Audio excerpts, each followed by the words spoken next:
My name is Isabel Graves, and I will be presenting on David Catrow. David Catrow is mainly known for being a writer and illustrator of children's books.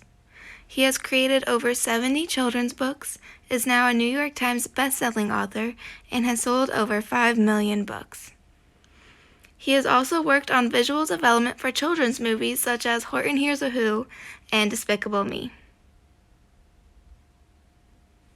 So the first book I read by him is also the first book he had ever both authored and illustrated. Max Spaniel Dinosaur Hunt is an amazing work of art. What I love about this work is that I am able to see the mundane turn extraordinary in both his illustrations and writing. In this book in particular, Max the dog turns everyday items into a ferocious dragon, like the bottle cap for an eye, the football for a head, and a Lincoln log for a rib. Similarly, David is able to give such detail and creativity to every illustration, and surprises can be found in ordinary places such as a city bus, a bedroom, or a bathroom.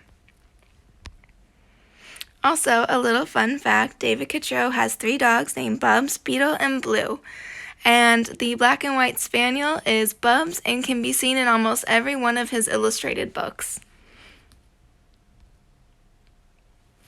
So the reason I decided to do my project on David Catrow is because I was in love with Stand Tall, Molly Lou Mellon in elementary school. This book gave me so much confidence, and also it was great because it wasn't girly, and at that time I was tomboying. I wasn't confident in my gender.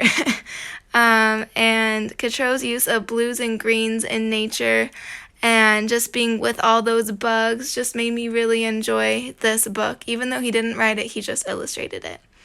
So some things I do want to point out, like I said before, is that he uses a lot of natural colors, and yet his artwork still really pops with just the little bit of red he puts here and there.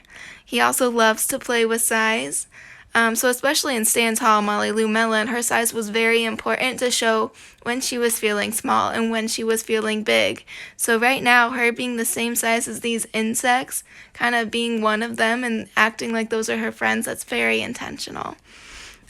He also does a very good job of giving animals emotions. In most of his books, you can tell that the animals have just as much consciousness as the humans do.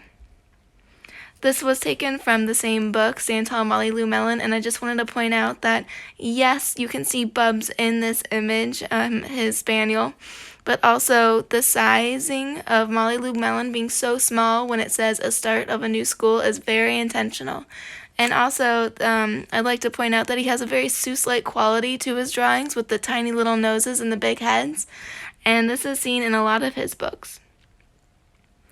Another great book that I read by him was Plantzilla, and this was about a mundane little kid who has this extraordinary adventure with plants, and you can see that Catrow is playing with size again and making everything big because this is from this kid's perspective and everything is bigger than him.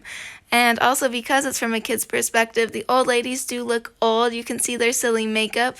He's not trying to hide anything about this human existence, and it just looks fantastical.